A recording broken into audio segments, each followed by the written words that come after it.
Good morning, everyone. Good morning. May God's name be glorified, and thank the Lord for giving us one more chance to come and worship with you all. Why I am here today, we were in IBF conference, and for the last 2 weeks we are on road trip, and this is our transit. So yesterday night we came to Biju brother's house and we thought to come and worship, and after worship we're going back to our home. So we have been missing our home for the last 2 weeks. Traveled to various states, wanted to show our younger two children different places, and God allowed us to enjoy the creation and to teach them what God wants to show us through His creation. And we had a wonderful time, and God protected us traveling to so many states, almost 2 weeks. More than 2 weeks basically. So I want to thank the Lord for giving me this, me and my wife and my two children. As you know, we have 4 children. So this is just my half of my family. My oldest daughter, she is in Dallas. She lives in Frisco. Second daughter, she's preparing for her bar exam. So I request prayers for her this month, and is her bar board exam. So please do keep her in prayer. So before getting into the word ministry, I'd like to share about the ministry that we are involved in. In October, I'm again traveling back to North India for a family conference in Bengal, and then to Bihar, Jharkhand, and Andhra Pradesh, the border of Orissa, where we are ministering. So please keep those ministries in your prayer. So one prayer matter that I wanted to share, as most of you know, the incident that we had in New York when we were doing the outreach, where a couple of years back when my wife was assaulted, she was pushed down on the street, and the guy sat on top of her and started punching her. So she had a major surgery last year where we found out that she had macular hole, and they had to repair that macular hole surgery. So 14 days she had to be in prone position. She could not get up for 14 days. She had to be flat for 14 days. So they inserted nitrogen gas bubble inside her eye. So the retina hole is closed, but because of the scars and the damage in the retina, she cannot see from her left eye. So even though you see that she has 2 eyes, but the left eye she cannot see. And then just last month she had another surgery because of the damage in her left eye. The power difference was almost -20 from the correct eye. So they wanted to see if, because the brain could not comprehend because of the gap between so much of the power. So they wanted to make the left bad eye the power equivalent to the good eye. They inserted a lens inside her eye, but still it did not work out. So, but she is not grieving about that. She's rejoicing in the Lord. So seek your prayers. So that guy who assaulted her, he's still in jail, we believe. So we were on the street preaching the gospel, and she had the banner, and the guy did not like preaching about God, so he pounced on her, and she fell down on the concrete in Bronx area, and then he sat on top of her, punching on her head. That's how that's what we believe this happened. But God has a plan and purpose. Last 20 years I have been in this country, serving the Lord in various aspects, never looked for a job, and now when we moved into this country, people said, how are you going to survive with one person working? But last 20 years, God has been faithful. And now we have taken another step of faith. I am very weak in my faith, even though I preach, But as a human being, I am weak, right? So it's easy to preach, but very hard to practice. So she resigned her job. So she wanted to serve the Lord with me, because when I go to India, sometimes she comes, sometimes she cannot. So with her job and ministry, it was getting harder. So now she is without a job. So why I shared this, I shared with you because wherever I go, I talk to people. In this country, you need insurance, health insurance. She is just 52 years. So we have to wait 13 years more to get Medicare. So none of us have insurance. So please pray that God may open the avenues where we get medical insurance. So that is a big struggle. So I don't know how things are going to happen. So one auntie, when I shared with her, she said, maybe God may remove your diseases. I don't know. But the medications that we are taking, it's very expensive. One of the medication that I am taking, it's almost $1,500 without insurance.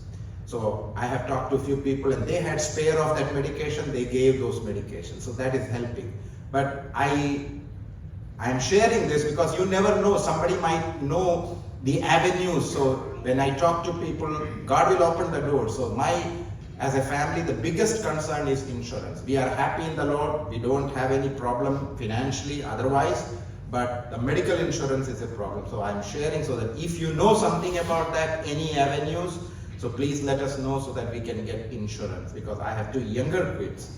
So worried about them. They're healthy by God's grace, but you never know when you have to visit the doctor. So please pray for the faith that my wife has, that God is the provider. He will meet our needs. So we trust in the Lord. So pray for that, and pray for the ministries that we are involved. God willing, we will be traveling. Now she does not have a job. That's why we were on the road for 2 weeks. No tension, no worry. So enjoy life. That's what she said. So we are going to India in October for the mission trip. So please pray for those mission work. Every month we have Bible study for the Bihar group where they reach out to the villages. I don't have a PowerPoint presentation because I was not prepared for this.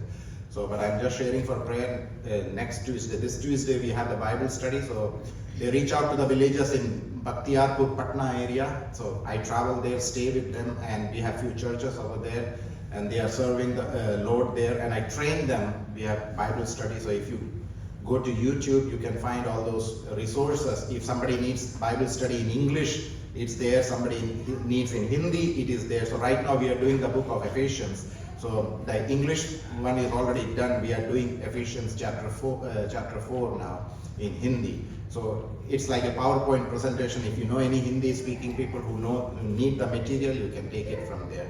So pray for those workers over there, and pray for the family conference that's going to happen in Bengal in October, and pray for the ministry in Andhra. So I know most of you know about Narayan Paul. So he's no more with us, he's with the Lord. So his son wanted me to come there and spend time and prepare the workers over there. So November I was there, almost 300 people, they gathered there. I trained them, and again October I have to go, and the family conference happens in February. IBF conference, when we were there, we had almost 800 people. But do you know how many people gathered for their conference? 6,000 people. Can you believe it? So February is the conference. There are about 150 assemblies that have been planted, and when they have this conference, they don't send appeals to anyone. They raise funds from their own assembly. So I asked them, do you need any help? I can share with the people. They said, no brother, this is not what we teach our believers. From their own church, 1 year they have time, they raise funds, and they have these conferences over there. And the first time I went there, they gave me a 10,000 gift, 10,000 rupees gift. When you go to India, and I said, no, I don't need it. They said, no, that is their love. You have to receive it. So, it's such a nice ministry that they're doing, the tribal people over there. And Andhra Pradesh is very safe now because the government, they even donated the land for the churches over there. It's not like, Chhattisgarh or Bihar or Jharkhand. It's very tough in those places. By God's grace, Bengal is also very safe where we minister. So please do keep them in your prayers, and that God may use them. Let's turn to the Gospel of Mark.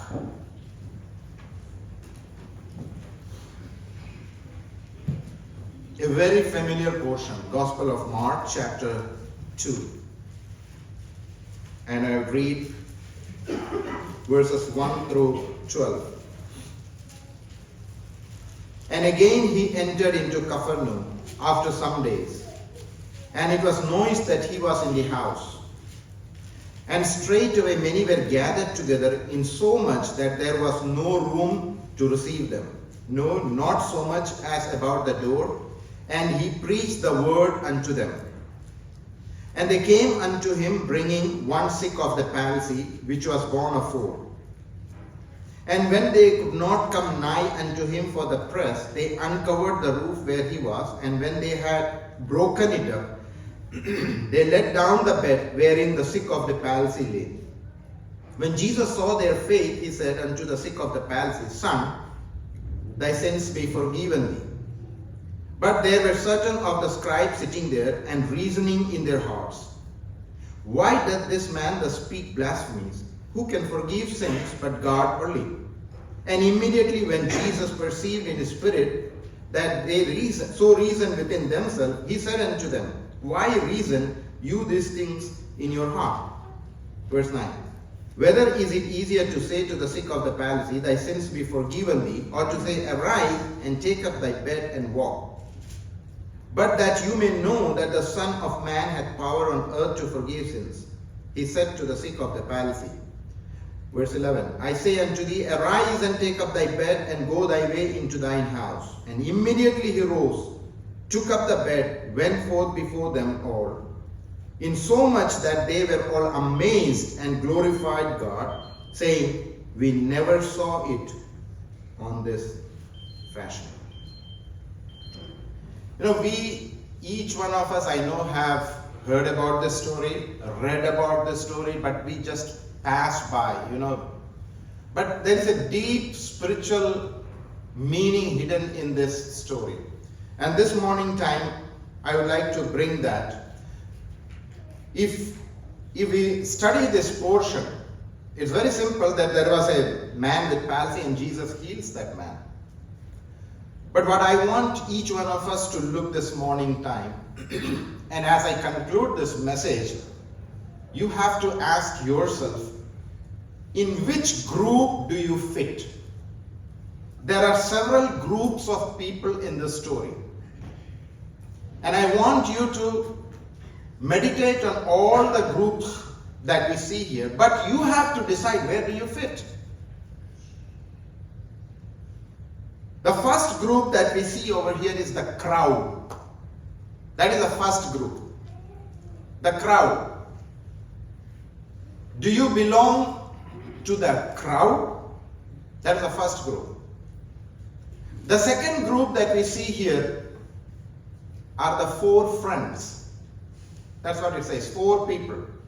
So do you belong to that four friends group? The third group that you see here are the Pharisees. So do you belong to the group of the Pharisees? So three groups of people.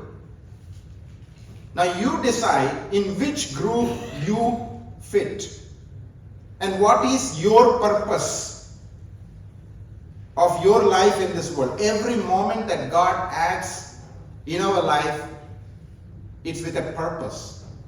But what is my purpose in life? It's not for me to eat and enjoy.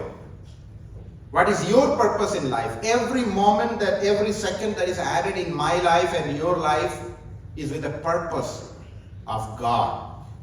But are we fulfilling His purpose or your own agendas? Because if you are just planning to fulfill your agenda, it's never going to work. So this Sunday morning that God added in my life and your life is to glorify Him. The purpose of God adding every moment in our life is not for ourselves. It's for His glory. So do we really understand that? That is the point that I want to bring here. So let's come to this story.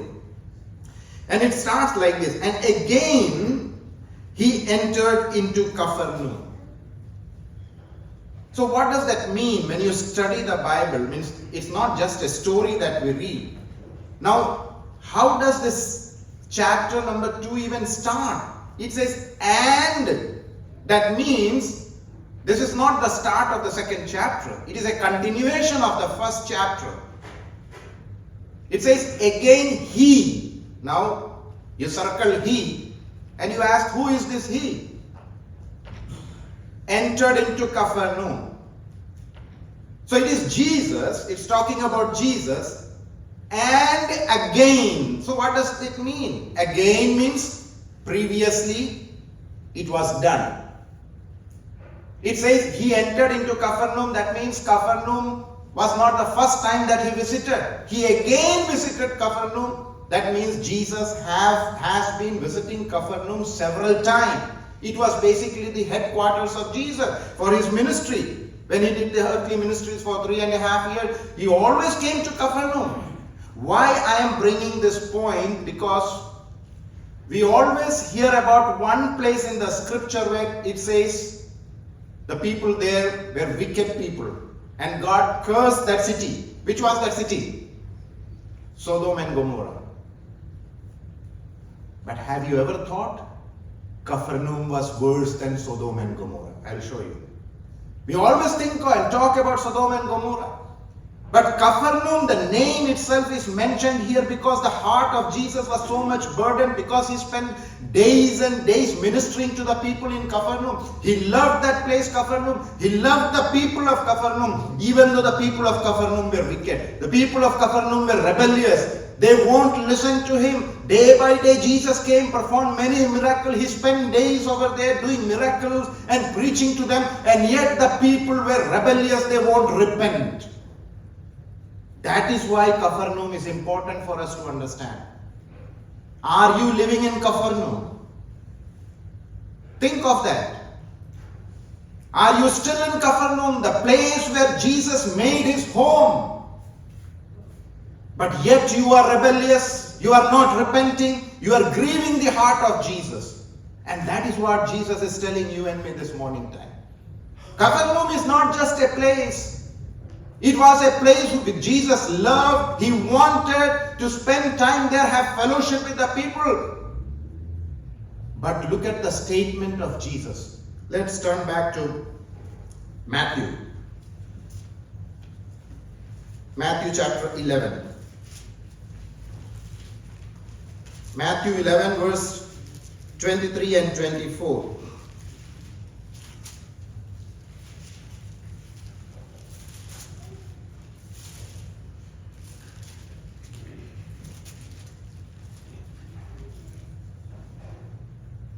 And thou, Capernaum, these are the statements of Jesus.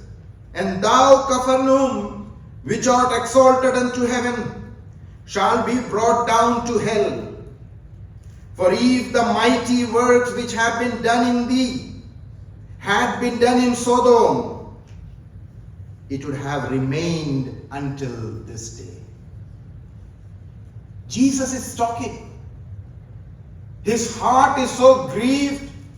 He is saying, thou Capernaum, which art exalted unto heaven, you shall be brought down to hell.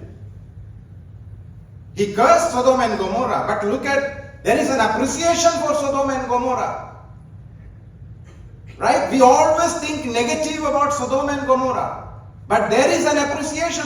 Jesus is saying, if the mighty works which have been done in thee had been done in Sodom, it would have remained until this day.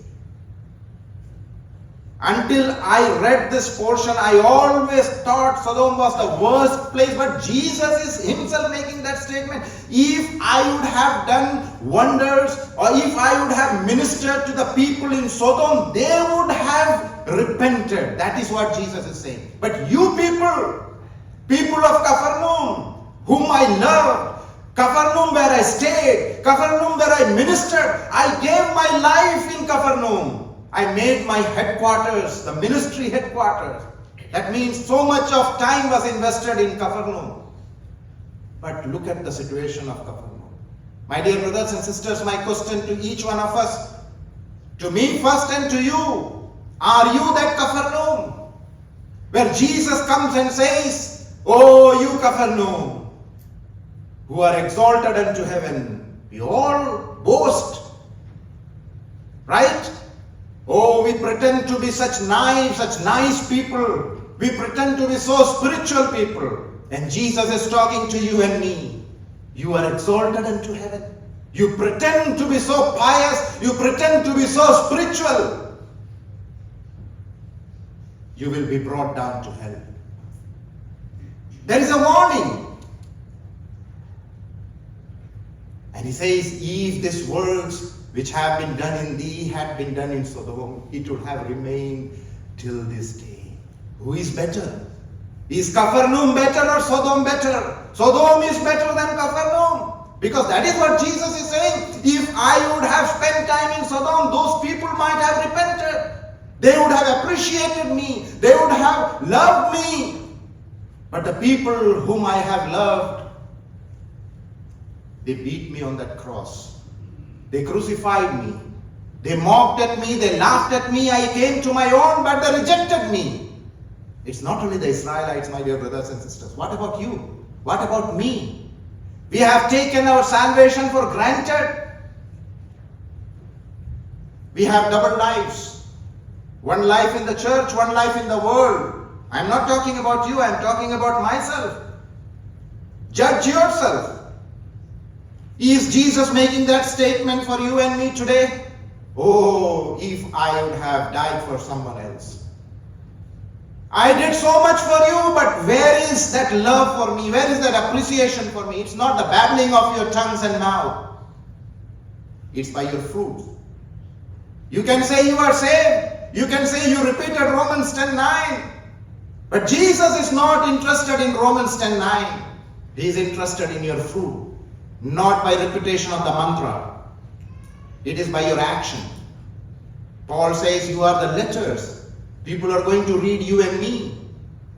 That is why this portion is very important. And Jesus says, "O Capernaum, you will be brought down to hell." Now here, that is why this story is written. And again he entered into Capernaum. You get the background. Why Jesus was burdened. Why Jesus made this statement. He did not leave that one time, two times, three times. Again and again he goes on coming to Capernaum. And that is why it says he again entered Capernaum. Means so many times previously he had went to Capernaum. People did not accept him, rejected him. Still he did not give up, and again he is in Capernaum. And that is the story that we read. Now what happened? After some days. What does that mean? That means just few days before Jesus was in Capernaum in chapter number 1. He was there. And then he again comes back to Capernaum. Why? You may backslide. You may not come to church. You may have anger against God. You had some problems in your life. You don't believe in God. But Jesus is not leaving you. He is again coming back to you. He is standing at the door, knocking at your heart. He is not going to leave you. That's what it says. Even if your own will leave you and forsake you, I will never leave you. I will never forsake you. That is the love. That's what we did this morning time. He again entered into Capernaum after some days. And it was noised that he was in that house. So there was a house. And if you read the background, it's mostly considered Peter's mother-in-law's house or Peter's house. So he used to come over there, and he again entered there in that house. So it was a usual occasion for Jesus. He used to come to Capernaum, to this house, not once, several times. We don't know how many times, but several times. And what was the purpose of Jesus coming there? He did not come to do miracle. His purpose of coming into that house, his purpose of coming into Capernaum was to preach the gospel. His purpose was to redeem the unsaved people. His purpose was to share his love. But people flocked around him with many other things. But Jesus' goal was just to touch their heart. So he entered there, and what happened? And the city heard that he was in their house. Now what happened in verse number 2? And straightway many were gathered together. That is the first group. When the town of Capernaum heard that Jesus is in town, in the same house where he used to visit, the whole town of Dallas heard that Jesus is here in this town. Imagine that. We are talking of Capernaum, but put Dallas in that Capernaum situation. So it was noised, the whole of Dallas, that Jesus is coming to Parkside Bible Chapel. What happened? And straightway many were gathered. Today, if you announce in this part of the town that President Trump is coming here, this church would be packed, right? Or you announce today Jesus is visiting this church, what will happen? Many were gathered. In Capernaum, I am talking of Capernaum, where you heard Jesus cursed Capernaum. He regretted doing many ministries in Capernaum. And when people heard that Jesus was there in the town, they all gathered. It was jam-packed. No seat. Look at the empty seats. But there was no seat. Why? Today also it's the same thing. The world knows about Jesus. The world knows that Jesus is not an ordinary person, but they have their own agendas. They want to follow Jesus to get something, the prosperity gospel. Oh, if you follow Jesus, you get more money. If you follow Jesus, you get healing. That is not what Jesus wants. So where do you fit yourself? When you hear that Jesus is in your town, when you hear that Jesus is in Parkside Bible Chapel, what do? You just come and fill the chapel.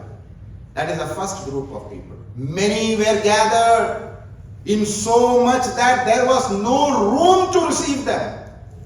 How many people gathered? Nobody knows. It says in that house, I don't know how big the house was, but in that house the people were packed and there was no room for anyone else to get into the room. Not so much as about the door. You read the story, but get deep into that. So the room is completely packed. Your church is completely packed. It says even outside the door people are standing. Everybody wants to have a glimpse of Jesus. Everybody wants to listen to his messages. It was so soothing. It was so powerful. People found peace in his messages. And therefore, whenever Jesus traveled around, people flocked around. I don't see any ministry of Jesus where he did not have crowd. He was a crowd puller. His messages were practical messages, not deep theology. If I stand here and preach theology, nobody is going to understand. But Jesus talked practical things. People loved it. People wanted to listen to him. And therefore, the house was full. Outside the door, people were standing. They could not get in because it was completely packed. And he preached the word unto them. You see? The people who came there, they came with many agendas. But Jesus preached the word. That is it. He did not want to do miracles over there. Yes, if people needed something, he would have done something for them.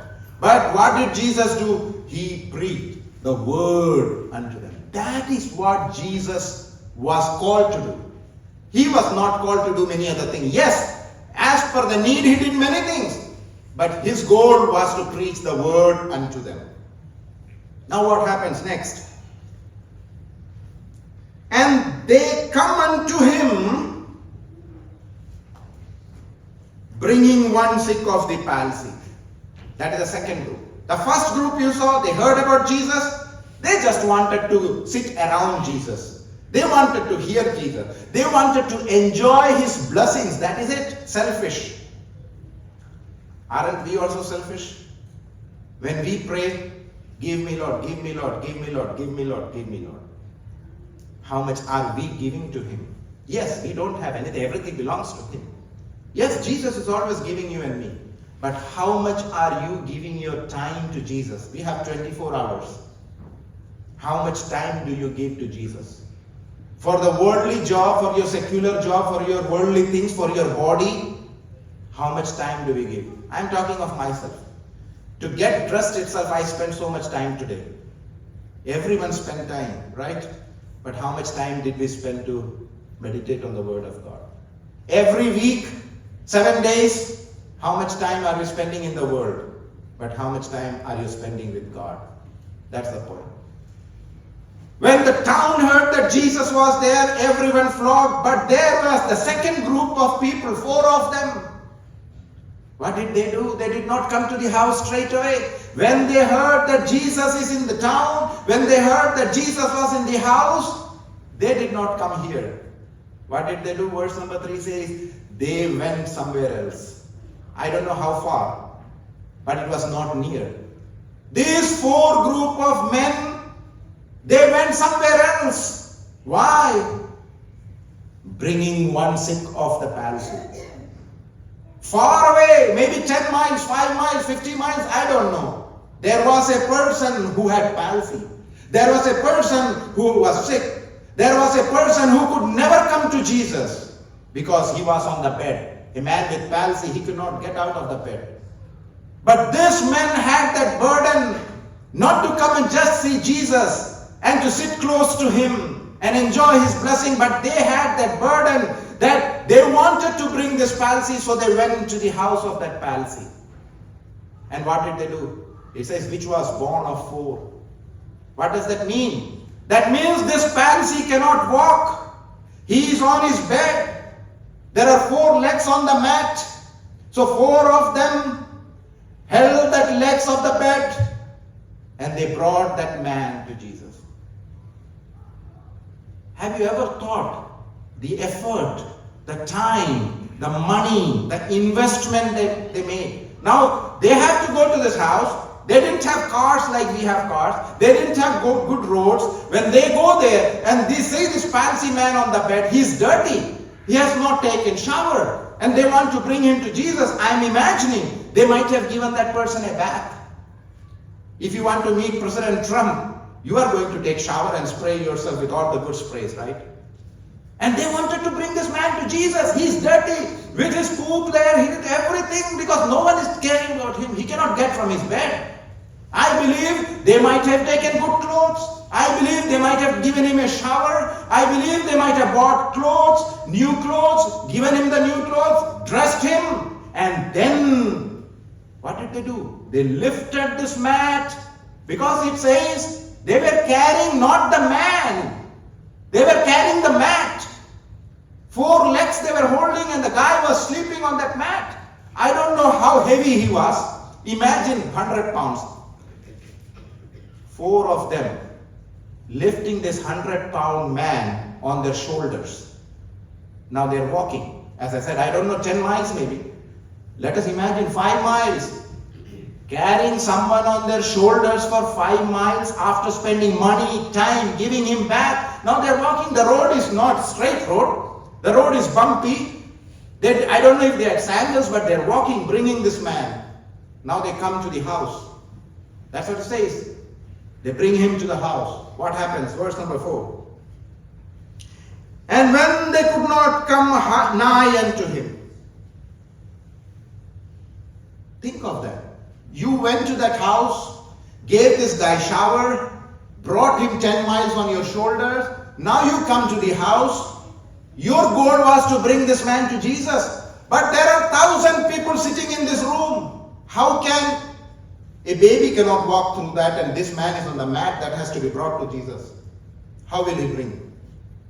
Imagine the situation. They have spent days praying for this man. They took the time and effort, brought him. Now they cannot get him inside. If I or you were in that position, what would you have done? Or what statement would you have made to that man? Oh, why are you so heavy? We had to carry it. Now you see, I brought you, now I cannot even bring you. We would have just dumped him there. No, no excuses. No excuses. When they could not come nigh unto him for the press, that is the crowd, so many people, what did they do? They uncovered the roof. They uncovered the roof. If there is rain, oh, today it was raining, so we don't want to go to church. Oh, today I have headache, I don't want to go to church. Today I have something else, I don't want to go to church. But will you skip your job? If the church is at 10 o'clock, we still fail to come at 10 o'clock. We come at 10:15, 10:20. What about your job? Where you have to punch. If it is 10 o'clock, you will be there by 9:30. You get extra 30 minutes bonus for that, right? You don't want to go 10:30. Excuses we make, but look at these people. They could not come here, and it is somebody else's house. They went into the roof. I don't know if there was a staircase or something. This man cannot even walk. He's not a small baby. They have borne 4 of them on their shoulders and brought this man. Now imagine how they could raise this man to the rooftop. They cannot just throw him like this. They did not bring rope because they were not prepared that they would need a rope, but they found rope, I believe. I'm imagining. They might have found a rope, tied the rope on the mat. One guy would have climbed the rooftop and they would have pulled that mat on the rooftop. That's the only way you can bring that man. They didn't have elevators at that time. Olden days, those times, you didn't have staircases like that. Some houses may have outside staircases. I don't know how they went to the rooftop. But it says they went to the rooftop. Now what? There is a door. They could not get through the door. They uncovered the roof. Now imagine, Jesus is standing and preaching. The crowd is looking at Jesus. What a wonderful message. As you are looking at me. Yeah, message is good. Everybody wanted to see Jesus. And now when Jesus is preaching, he hears some sound. Cut, cut, cut, cut on the rooftop. And some dust falling from the rooftop. What did they do? They uncovered the roof. If I come here and go to the top of this church and uncover the roof without your permission, will you leave me? But if I am willing to pay you 100,000 for a 5,000 job, what are you going to say? Do it every day. I believe they were willing to pay for the damages. They did not find excuses. They wanted this man to come to Jesus. So they took to the rooftop and they could not bring him. So they broke the roof. Now imagine, it's not a small hole. This guy is on the mat. I don't know how tall he was. 6 by 4. So now they have to break 6 by 4 roof. Now what happened? When they had broken it up, they let down the bed wherein the sick of the palsy lay. They did not just dump that person. Very carefully, with compassion, they are loosening the rope, and that rope is coming down and the mat comes down and Jesus is there. Now what happens? Imagine. Everybody is looking at Jesus. Now what does verse number 5 says? When Jesus saw their faith. So now here Jesus is looking at this picture. Everybody is looking at Jesus. Now Jesus is looking at what is going on. The roof is broken. There is a guy on the mat. 4 people on the roof. They are lowering the rope over here and Jesus looks at them. When Jesus saw their faith. Whose faith? It's not only the palsy's faith but the 4 men. It's not only the 4 men, the palsy also had that faith. Imagine if I go to that palsy and say, Jesus is coming to this town, come with me. Will that palsy trust you and me? We can share gospel with many people, but do they trust you? When you say, my God can heal you. I believe this palsy knew these 4 men because they served this man. They trust this man. They all spent time, money, effort, and compassion. They brought him. So this man trusted. So when we share gospel with someone, are they going to believe about the Lord that you are serving? Do they see in my life and your life that yes, my God is the real God. Yes, this God is the God who is the creator and the lover of you and me. This palsy man trusted this 4 friends. And when Jesus saw their faith, not only the palsies, but these 4 men, what did he say? He said unto the sick of the palsy, son, thy sins be forgiven. My time is done. I don't want to move forward, but I will conclude with the 3rd group. So here is a group of people. Their burden was to bring this palsy anyway. Whatever may be the cost, I am willing to pay for that. But not only that, when I share gospel, will that person trust in me? And he has to see through my life. The 3rd group that we see here, so when Jesus saw their faith, he said unto the sick, son, thy sins be forgiven. But there were certain of the scribes sitting there and reasoning in their hearts. You know, certain scribes in our assemblies also. Whatever you do, whatever, whether it is good or bad, they will have many questions for you. Welcome them. They will reason with you. They will not leave you. Make your life so tough. They won't do anything, but suggestions, maybe 100 of suggestions. Ask them to do anything. Oh, I don't have any talent. But suggestion, full of suggestions. Why didn't you do like this? Why didn't you do this? Why did you do this? Reasoning. And this group of people did not even tell Jesus. It says they were reasoning in their hearts. And what happened? But there were certain of the scribes sitting there reasoning in their heart. And verse 7, why does this man speak blasphemy? Who can forgive sins but God himself? And immediately when Jesus perceived in his spirit, Jesus knows your heart. Whatever you are thinking in your heart, whatever schemes you are planning, Jesus knows. Don't fool around with Jesus. He knows. Just coming to the church and praising and singing is not going to help you and me, because He knows our heart. And that is what we remember this morning time. The Father likes the worship that is done in spirit and truth, not our long prayers, not our theology that we preach over here. He perceives your heart. So 3 groups of people that we saw this morning time. Where do you fit yourself? Are you in that crowd? Are you the 4 friends? Or are you the scribe? God has a plan and purpose for you and me.